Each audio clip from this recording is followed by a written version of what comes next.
Ngadain bedah buku di kantor emang ngefek ya? Kan buku itu kadang-kadang cuman teori aja sementara situasi di kantor kita beda-beda.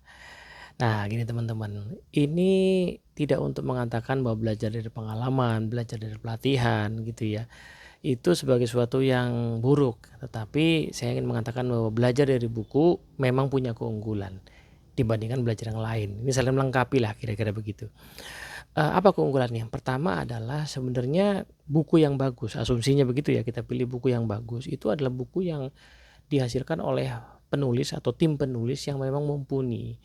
Mereka bukan orang yang menyimpulkan sesuatu basisnya cuma satu data, tapi basisnya banyak data atau pengalaman yang panjang. Jadi kita bisa memastikan bahwa ilmu itu ilmu yang tervalidasi. Ya dibandingkan dengan pengalaman kita yang cuma satu orang ini atau satu tim ini, tentu saja yang diambil dari banyak tim atau banyak data bisa lebih kita andalkan kan ya, dan buku memungkinkan yang seperti itu dengan asumsi bukunya buku yang memang sangat baik ya. Yang kedua, di zaman sekarang membaca buku itu sebenarnya adalah cara kita buat melatih tim kita untuk berpikir mendalam. Sebab berbeda dengan video-video pendek yang banyak beredar, apa yang kita baca di buku selalu coba diuraikan dengan lebih mendalam daripada apa yang ada di video.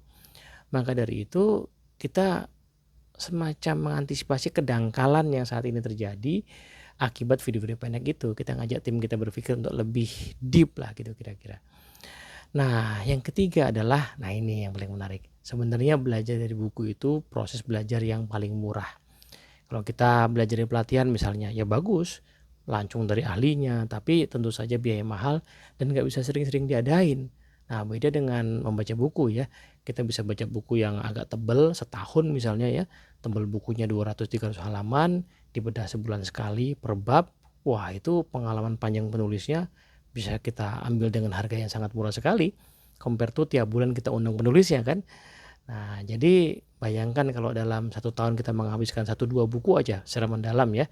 Ya dalam waktu 5 tahun kita bisa punya pengetahuan yang sangat luar biasa tuh yang isinya ratusan halaman tadi. Jadi kalau teman-teman sebagai leader belum punya habit buat baca buku bersama timnya, mungkin bisa dicoba. Setting waktu mungkin seminggu sekali, sekali 2 minggu atau sebulan sekali, pilih buku yang kira-kira relevan dan bermanfaat buat tim.